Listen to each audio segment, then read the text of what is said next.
Con 13 minutos y vamos a dar paso a nuestra invitada del día. Ella es Michelle Maffei, experta en seguridad internacional. Vamos a abordar sobre la cooperación en seguridad de la Fuerza Aérea Estadounidense en Manta. Bienvenida, Michelle, a tu espacio, Voces y Opiniones. Por acá estamos Diana, Francia y Alex. Hola, buenos días con todos. Muchísimas gracias por el espacio y también la invitación. Sí, ¿cómo estás, Michelle? ¿Qué tal todo? ¿Cómo estás? Feliz Navidad, feliz Mi querida Francia, feliz Navidad. Tenemos que vernos pronto. Sí, por favor, que no nos hemos visto. Michelle, bueno, tú creo que eres la voz autorizada en estas últimas épocas y tan necesarias sobre el índice de inseguridad y de criminalidad en nuestro país. Y precisamente por esta noticia hemos tenido la colaboración por parte de las Fuerzas Aéreas de Estados Unidos en Manta. ¿Esto es una estrategia proba, es una estrategia idónea para la crisis de seguridad o necesitamos otro tipo de colaboraciones? A ver, la colaboración que Estados Unidos se limita, no solamente en el Ecuador, sino alrededor del mundo en todo lo que es colaboración bilateral en términos de narcotráfico, es netamente para el decomiso de la droga en su amplio sentido de la palabra. Puede ser decomisos de cocaína, pueden ser decomisos de precursores, de fentanilo, de marihuana, todo lo que se esté moviendo por default dentro de el mar territorial de ciertos países. Un gran ejemplo es lo que sucede en Holanda. Holanda está teniendo un despunte brutal de la criminalidad, matan a policías nacionales, a periodistas, específicamente la macromafia, y Holanda tiene no solamente varias bases militares americanas debido a la OTAN, sino que también tiene convenios de cooperación con Fuerzas Armadas de Estados Unidos en términos de los decomisos de droga en alta mar.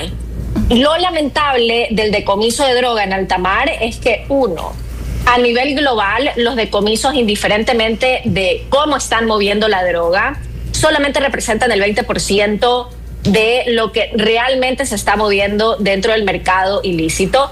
Y por otro lado, lo cual es más penoso aún, todos los convenios de decomisos de droga por parte de Fuerzas Armadas de Estados Unidos se limitan al decomiso de droga de aquellas drogas que se mueven en lanchas go fast o en semisumergibles, que por default solamente es el 20% de las rutas del narcotráfico. El 80% de las drogas a nivel global y específicamente en el Ecuador se mueven vía grandes navieras, es decir, dentro de los containers con nuestras exportaciones, que pueden ser desde ropa a banano o inclusive hoy en día en el norte de Colombia, lo que están generando es las exportaciones de cocaína y químicamente cambian el polvo de la cocaína para que se vea como carbón, como tal.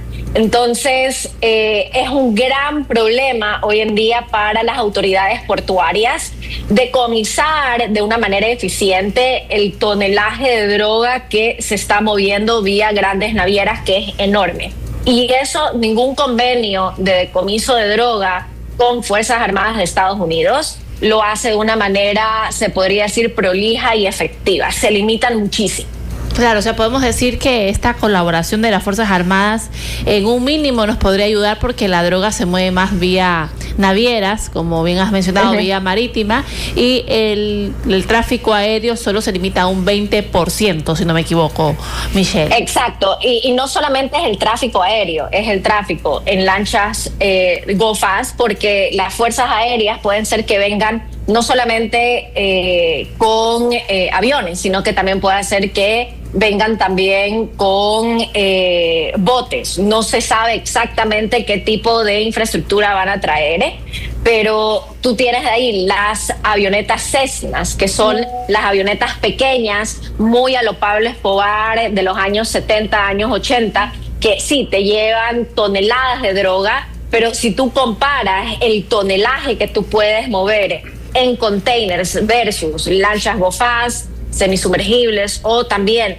los pequeños aviones Cessnas, evidentemente por tonelaje tú mueves más vía grandes navieras. Al revés, cuando uno lo analiza dentro del mercado ilegal, es mucho más rentable mover la droga vía grandes navieras porque bajas el costo de transporte por consumo de gramos cuando llega a su destino. Es decir, tú puedes bajar los costos para los consumidores. Y si solamente mueves la droga vía aérea o vía lanchas GoFast, los costos suben significativamente porque te toca pagar básicamente dinero a los pescadores o a los pilotos que se prestan para hacer este tipo de actividades delictivas. O sea, no es ni siquiera únicamente que esta colaboración aérea representa muy mínimo a la producción ecuatoriana, sino también la distribución ecuatoriana, sino también que la distribución marítima es incluso más barata, ¿no? Y eso también es algo que hay que considerar porque hay que encarecer de alguna forma. La única, me parece a mí, y discúlpame, me corregirás tú, Michelle, que una forma más efectiva de colaborar sería hacer vigilas o control en los puertos, ¿no? De entrada y de salida. Creo que eso sería mucho mejor que tener una colaboración de fuerzas aéreas que muy poco nos está ayudando.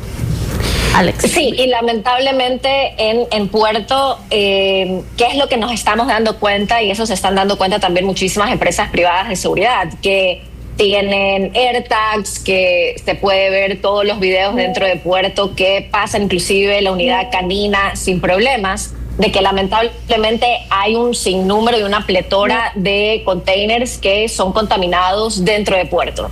Y la única forma que puedan ser contaminados dentro de Puerto es con la colaboración de autoridades portuarias. Michelle, Alex Almeida te saluda. Y en materia de cooperación, si ya el pueblo dijo no en la consulta al tema de las bases en Ecuador, extranjeras, ¿qué nos queda? ¿Qué herramientas y qué elementos que a lo mejor se aplican afuera podrían aplicarse en tema de cooperación?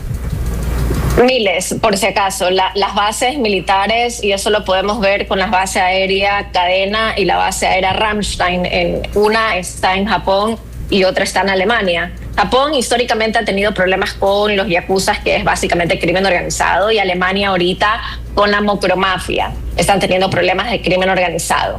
Ninguna de las bases aéreas in situ en el territorio de estos países tocan en absoluto en materia de prevención de crimen organizado, de narcotráfico. Les ha tocado generar nuevos acuerdos de cooperación con Fuerzas Armadas de Estados Unidos, con fuerzas locales. Entonces, el Ecuador no es que ha perdido absolutamente nada. Ahora, en términos de cooperación directa, yo creo que lo primero que tiene que hacer Ecuador es, en efecto, decomisar el patrimonio ilícito, es decir, ejecutar la ley de extinción de dominio, que pese a que tenemos una ley totalmente activa, totalmente viable, hasta el día se emite una sentencia.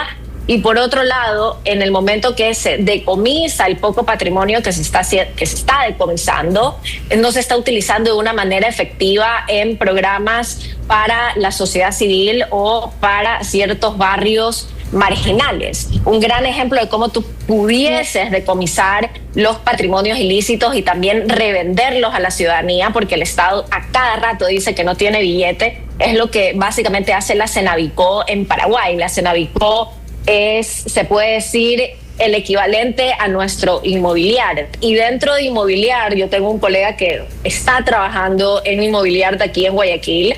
La gran mayoría de personas que trabajan ni siquiera entienden qué es la ley de extinción de dominio, que es el decomiso del patrimonio.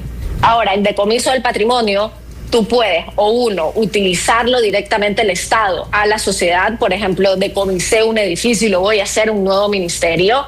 O cuando tú hablas de ciertos patrimonios que podrían ser vendidos en pujas públicas, como carros normalmente de alta gama, o carros, o por ejemplo joyas, tú haces pujas públicas con un descuento brutal para que las personas puedan comprar esos patrimonios y que el Estado deje de tener ese problema de que no tiene dinero. Imagínense solamente decomisando y enfocándonos en la lucha contra el patrimonio ilícito. El 40% de nuestro PIB nacional representa lavado de activos. Yo no creo que el Estado estaría pobre, básicamente, si estuviésemos ejecutando muy bien la ley de extinción de dominio. ¿Y qué pasaría, por ejemplo, con la droga decomisada? ¿Qué se hace con esa droga? ¿A dónde se la manda? La droga decomisada es un problema también que es de jalarse las pestañas de una a una. En el Ecuador, tú necesitas a un juez o un fiscal viendo cómo destruyen la droga, que normalmente lo incendian. Ahora, la UNODC, que es la agencia de la ONU para la droga y el crimen, aquí en el Ecuador han generado un nuevo mecanismo para destruir la droga, que es básicamente concreto. Y en el momento que se hace concreto, la droga ya es imposible de reutilizarla. No hay forma humana o química que pueda extraer de ese tipo de concreto, de esos bloques de concreto, la cocaína específicamente. El hecho de estar incendiando la cocaína, uno, es altamente costosa, y dos, el proceso es tan lento que termina sucediendo el gran ejemplo que sucedió en el 2023, cuando 321 kilos de cocaína desaparecieron dentro de los galpones de Policía Nacional. Y se dieron cuenta que un agente de 27 años estaba colaborando con los lobos y él los acolitó para entrar a esos galpones y sacar la droga que estaba siendo resguardada por Policía Nacional. O sea, igual, de todas maneras, también habría que hacer una purga de la propia entidad, tanto de los puertos como del sistema de Policía Nacional, ¿no? ¿Y por qué no de la judicatura? Totalmente. Y voy a dar las palabras de una colega que recién tengo el gusto de ponerme en contacto, que es Guadalupe Correa Cabrera. Ella tiene un libro acerca de los Zetas y es una académica excelente mexicana que está en la George Mason University en Washington. Ella dice: el común denominador de todos los países que tienen problemas con el crimen organizado, Colombia, México y ahora Ecuador, es que el sistema apesta a corrupción. Y cuando tú hablas de que un sistema apesta de corrupción, no es solamente corrupción en el sistema de justicia, que es evidentemente abogados, fiscales, Policía Nacional, sino que también se puede ver la corrupción dentro de Fuerzas Armadas. Hoy en día se ve la corrupción en el sistema financiero, se ve la corrupción también en todos los proyectos inmobiliarios en Guayaquil, en Quito y en Manta, que tú tienes una pletora de edificios que no vive ni un alma. Eso para ninguna compañía normal es rentable. Deberían estar en bancarrota. Michelle, y lo que nos comentabas al principio acerca de esta cooperación de la Fuerza Aérea Estadounidense, que implicaba alrededor un 20% de las capturas que se podrían hacer aquí en Ecuador de estos temas de narcotráfico, sabemos que es poco, pero a estas alturas no se lo puede minimizar. Y entonces, aprovechando esta sinergia que existe entre los gobiernos de Ecuador y Estados Unidos de querer involucrarse en el tema de lucha contra el narcotráfico, ¿qué otras acciones podemos nosotros apelar, ¿no? Para ver en qué nos puede ayudar, en este caso Estados Unidos, que tiene un mejor trabajo en cuanto a seguridad y temas de contrabando? Yo creo que apostar la cooperación internacional solamente a Estados Unidos pudiese ser peligroso, porque Estados Unidos nunca ha podido controlar de una manera interesante y efectiva el crimen organizado. El gran ejemplo es, o se puede decir, su único caso de éxito en Estados Unidos es cómo controlaron la mafia italiana en Nueva York. Pero la mafia italiana sigue muy activa, sigue muy viva, y ellos en este momento están lucrando muchísimo en el estado de Nueva York en todo lo que son los juegos de póker o de apuestas ilegales. Estados Unidos en Nueva York tiene un gran problema con la mafia balcánica, en Florida con la mafia rusa, específicamente con el tráfico de armas y el lavado de activos. Entonces, Estados Unidos tiene presencia del crimen organizado de una manera brutal. Otra cuestión es que, en los medios de comunicación no se habla tanto ya del crimen organizado en Estados Unidos, y el crimen organizado, se puede decir, funciona de una manera diferente en el Ecuador. Ahora, ¿qué estado o qué país sí tuvo una respuesta interesante y siguen mejorando significativamente cada año? Es Italia.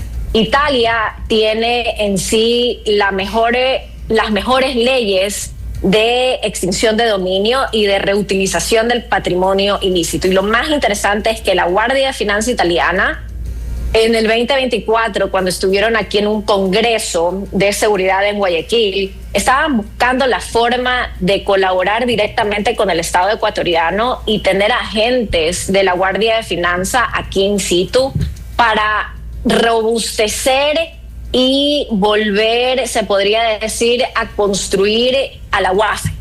Que la UAFE es se puede decir, un desastre porque ni siquiera logra detectar en lavado $100 millones anuales.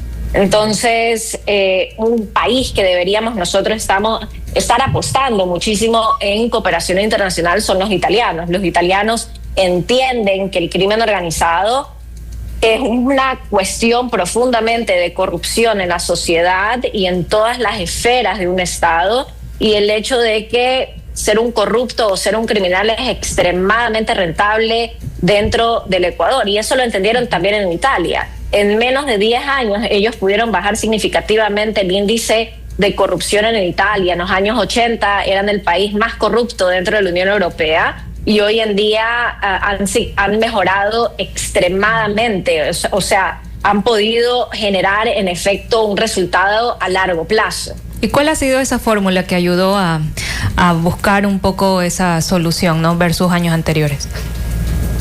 Italia ha tenido una estrategia muy punitiva en el buen sentido de la palabra, pero de refuerzo positivo.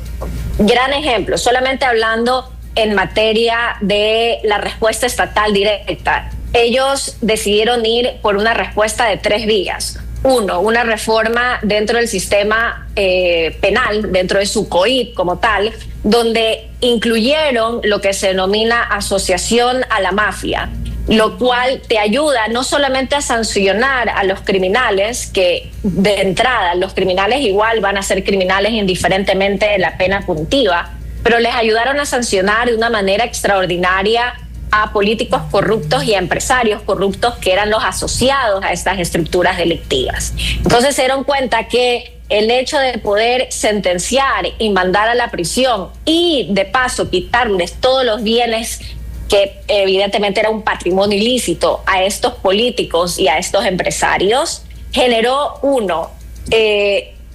justicia, y 2, un tipo de, se puede decir, de disuasión a otras personas que quisieran asociarse a la mafia. De ahí generaron un programa muy, muy bueno de protección a testigos, el hecho de que las personas puedan llamar si son extorsionadas, si es que saben que su jefe, por ejemplo, está siendo un asociado al crimen organizado, y finalmente una ley de extinción de dominio y un reuso del patrimonio ilícito de una manera muy beneficiosa para el Estado italiano. Ahora, en otro aspecto, ¿qué es lo que han hecho dentro del aspecto de la sociedad civil? Uno, si tú eres parte de la mafia, siendo un miembro activo o un miembro asociado y tienes hijos menores de edad, tú pierdes la patria potestad. Y no es que tu abuela puede encargarse del niño, o tu hermano, o algún tío, o algún pariente. No, el niño va al sistema de adopción y no puede ser adoptado. Eso lo que generó fue un desincentivo, es decir, desincentivar a las personas a asociarse a la mafia italiana, y al mismo tiempo puso, se podría decir, una cuota o un límite al número de jóvenes que en el futuro podrían ser capos del crimen organizado, porque nadie ya quería vincularse a la mafia.